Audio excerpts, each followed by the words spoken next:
Alright guys, back in the shop today. No promises, but today should be the day that we get the Honda started back up. I'm so excited. So we got, as you saw already, we got it back on the ground. Got everything ready for it. I went last night and actually got an alternator off of a guy. So we should be ready to go on that. Looks to be identical. This is the one that came off of it. This is the one I got. Looks identical. I only have 2 of the 3 belts, but I went and looked them up, and they are power steering and alternator, so that's perfect. I don't really have to have the AC, especially today. It's like 35 degrees outside. I am going to need a battery. We're going to go probably this evening and get one of those. Got to put the oil in, got to put the distributor on. Here's our list of things that we need to still do. So the axles are in. The shift linkage pin and bushing is in. I have connected the exhaust to the header. Alternator battery belts. Slave cylinder I still got to mess with. I showed you that. Not 100% sure what I'm going to do there. I think I may try to get a strap around those tubes and over to the tow hook and actually bend and pull that over is what I'm going to try to do. If that doesn't work, I'm not sure what I'm going to do yet. We'll figure it out. Anyway, wheels are on. Hood will be the last thing. We did try to drain the fuel. Nothing came out.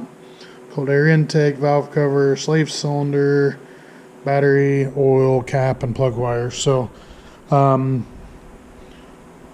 alternator, belts, and all of this stuff is what we're going to focus on today, plus the slave cylinder.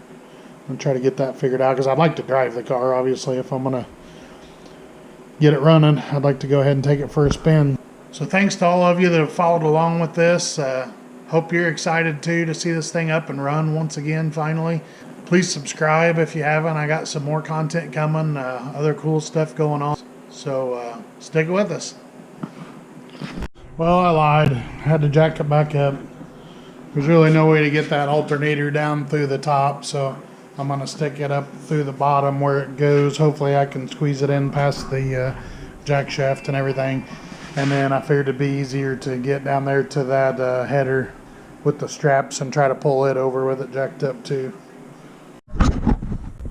Well, it took a lot more persuasion than I expected or hoped for, but I got the alternator back in there, got the belt around it, got the power steering belt around the pump and started it on the crank, but man, that was a lot more than I expected.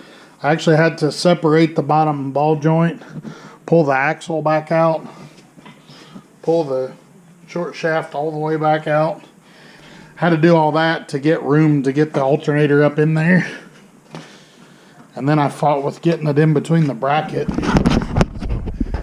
Wasn't looking for that kind of a battle today. I thought it'd be pretty easy, but got it anyway.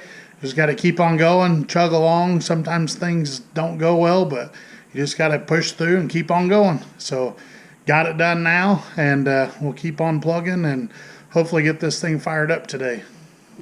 Alright guys, I finally got that alternator done. Everything squared away, axle back in, whole deal back like it was. What else? So I went ahead and replaced the little O-ring on the distributor. I'm going to go ahead and slap that guy on while I got a minute here. I didn't know for sure, so I went online to check it out, but I wanted to let you guys know just in case. These keys in this piece, in this collar, are actually offset. That prevents you from putting it at 180 out. So you need to line up the timing marks, which I've got my 19 millimeter on a ratchet down here, turning the motor over, turning the engine over. Just trying to bump it in. That's pretty close. Just one more bump maybe.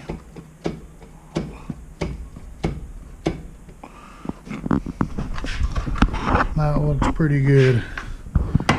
Got them lined up. You can see that it says up on the cam gears. Up, up. Marks are lined up in the middle. Right there. Marks are lined up. So now, if we look where the distributor goes, you can see that the slot for that key is straight up and down.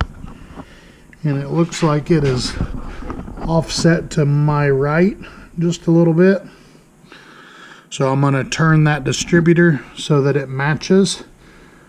Slide it in and throw the 3 bolts in. We should be good to go.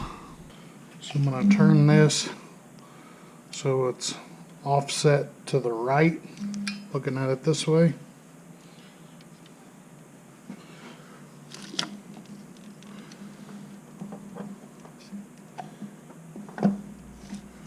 Just that easy.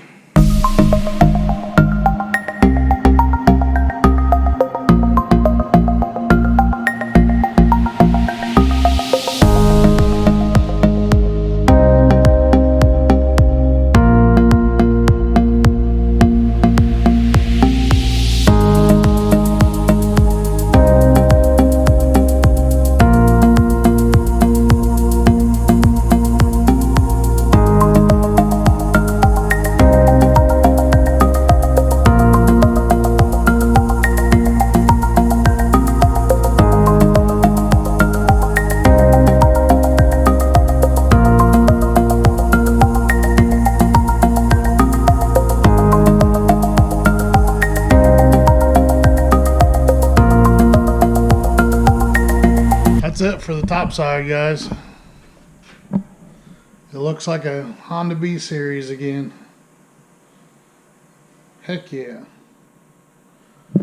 Only thing I still got left to figure out is this header hitting the slave cylinder deal.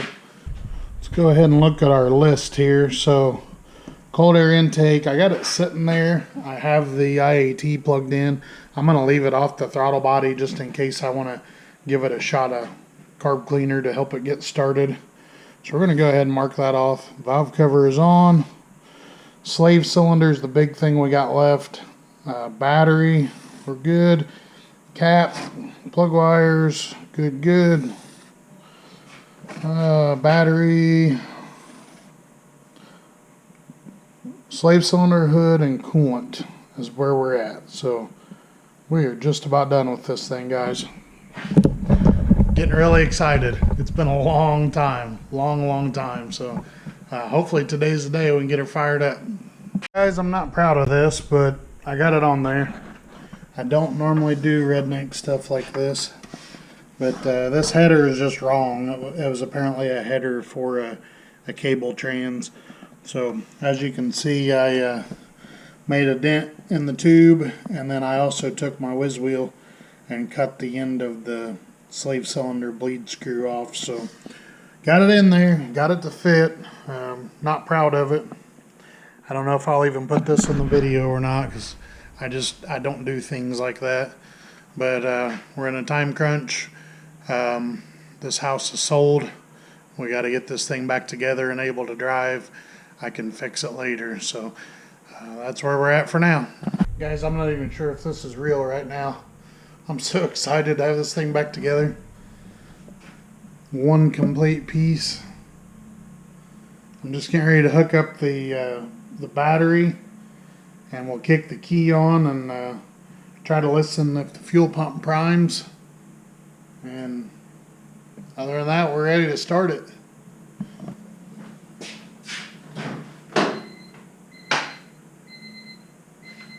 Still got the door chime.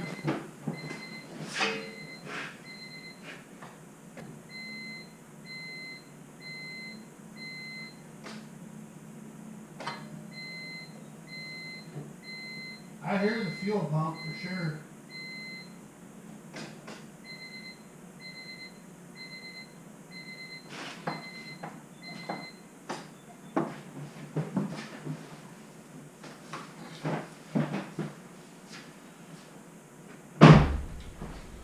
Holy crap. Get ready to try to start it.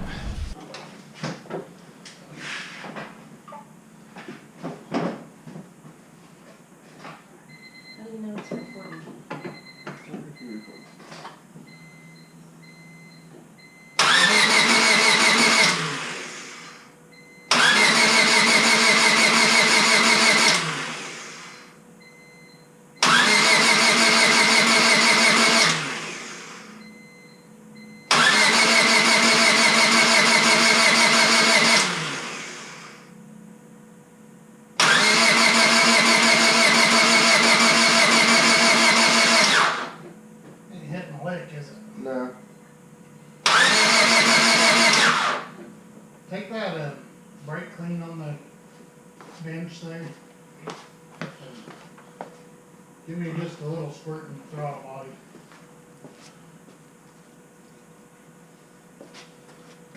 Before or after you do that? Right now it's fine. That's good.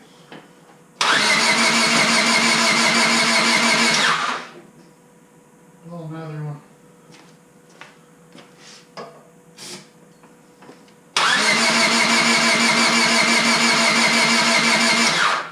Must be ignition.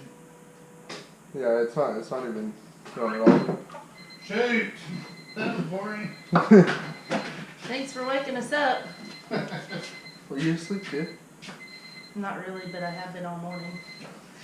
Hear that? Beep, beep, beep, beep, beep, beep, beep, beep. That's an H in Morse code.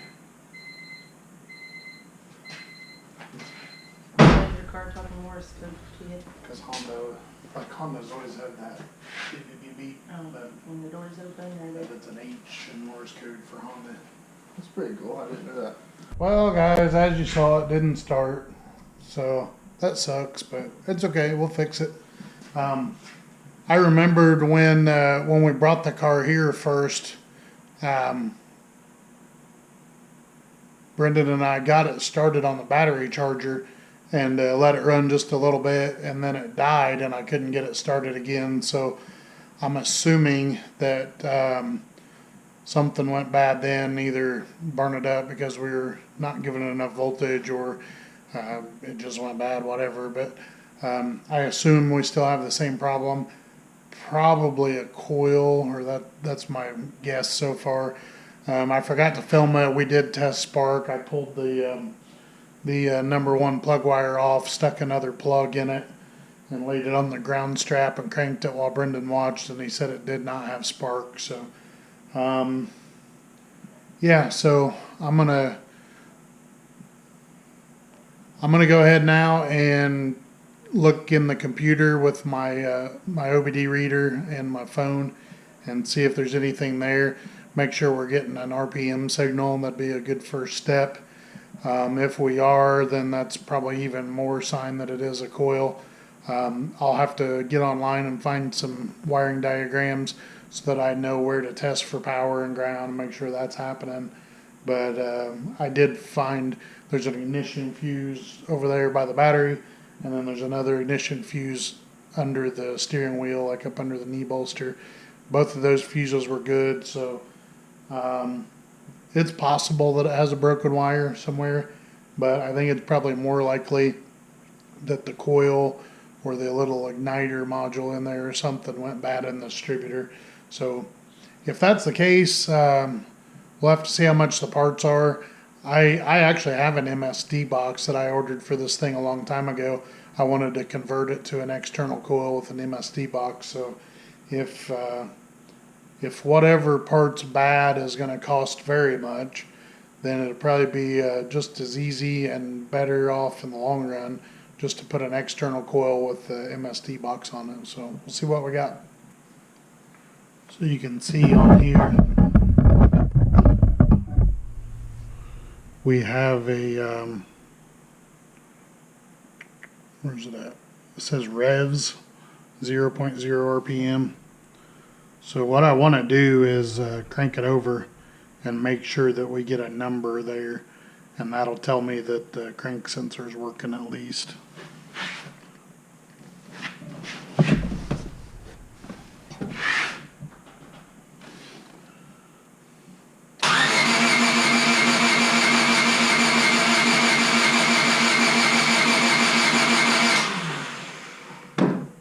So a couple things I noticed there. We were getting revs, we were showing about 200 RPM.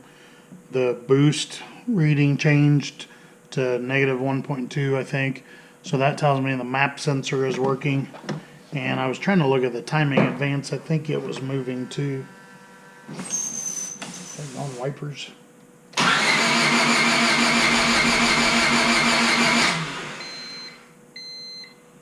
Yeah, the timing advance moved too. It jumped up to 10 degrees when I was cranking. I'm going to check the TPS.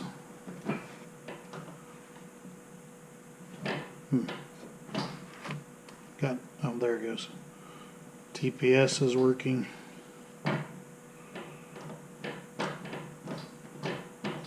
Looks like it may be a little sticky, but it's working. So that leads me to further believe it's probably got a bad coil. So I'm going to start looking into that end of it. Alright guys, so we're going to test this coil first. If the coil tests okay, then we're going to test the igniter module. I went online and found the wiring schematic as well as where and how to test the coil and the igniter. So we're going to go ahead and through that real quick. Should only take a couple minutes. So this of course is your coil. It's got two wires that hook on it, negative on top and the positive on the bottom. So if we put an ohm meter between those two terminals, then we should get less than an ohm, like 0.6 to 0.8 ohm. That's our primary coil. So I got my DVOM set to ohms.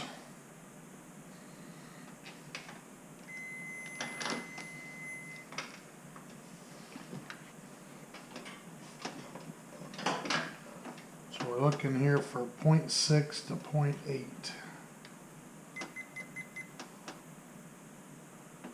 We have 0.9, 0.8, 0.9. So on the high side, but probably still good. And then the other test we can do is from the positive to the tower. And on that one, we should get between 9760 and 14640.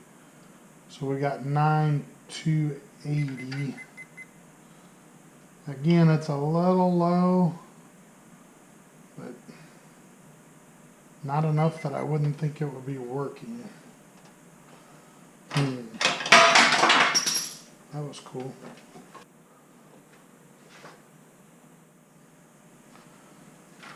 So another thing I can do is check for voltage on these two wires that go on the coil. And this will be actually checking the igniter itself, the little module down here.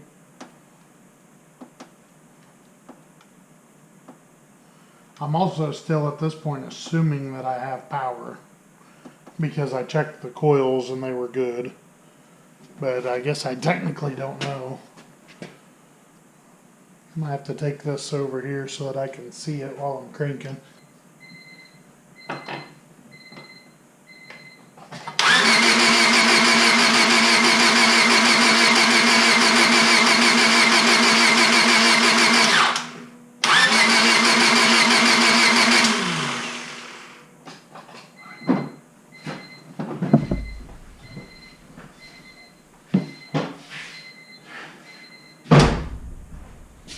Alright, so that's giving me basically nothing, like 0.2 volts or something like that. Basically nothing at all. I need to check and make sure I'm actually getting power to it, and we'll go from there. I was worried that that digital voltmeter just wasn't fast enough to see these ignition pulses, so I just wired in a little 12 volt LED that I had in my toolbox up to the coil.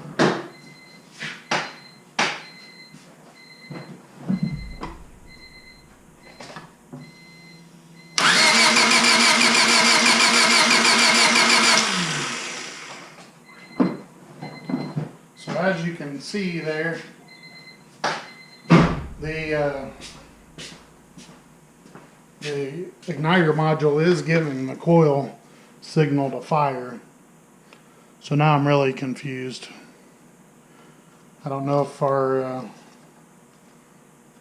rotor button or something just not working, or maybe just our cap and stuff's too corroded. Not sure, but the coil basically is within spec. I mean, it's really, really close. And the igniter modules lighten up the light, so that tells me that it should be producing a spark. Alright guys, hopefully today's the day. Get the Honda back up and running. Got my new cap and rotor here. I did notice one thing on this for sure. That rotor button sticks out of there like a 1/4 inch.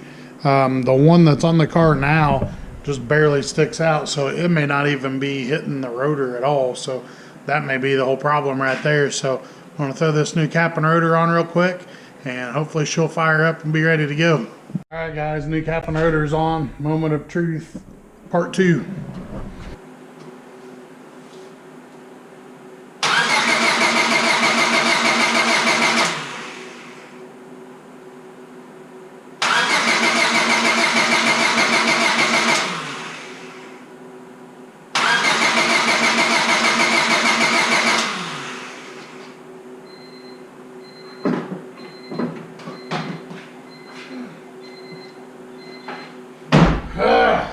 Still no spark, I'm assuming.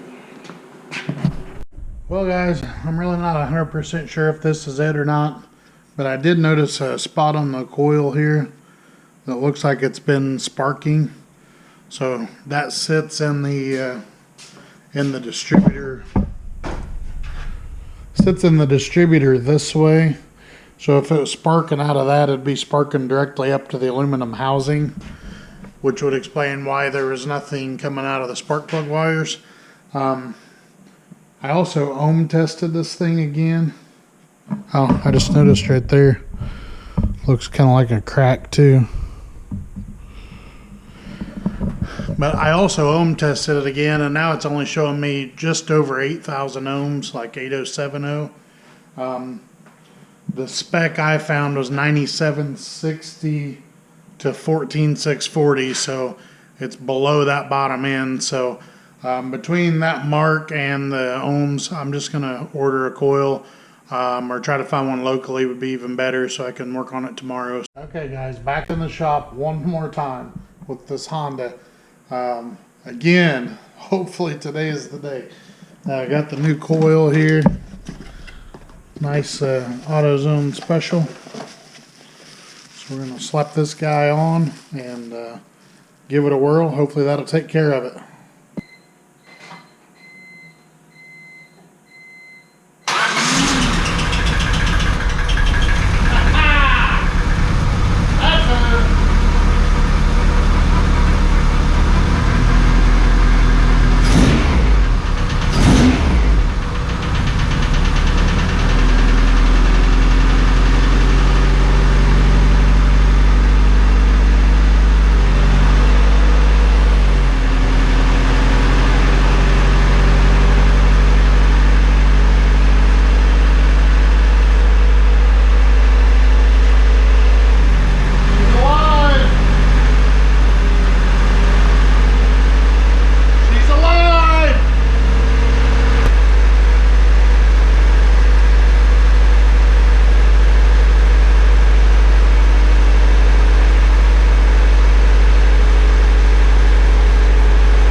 Heck yeah!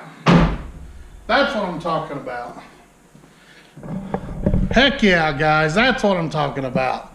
Got her fired up, put the new coil in, it was just instant, as you saw.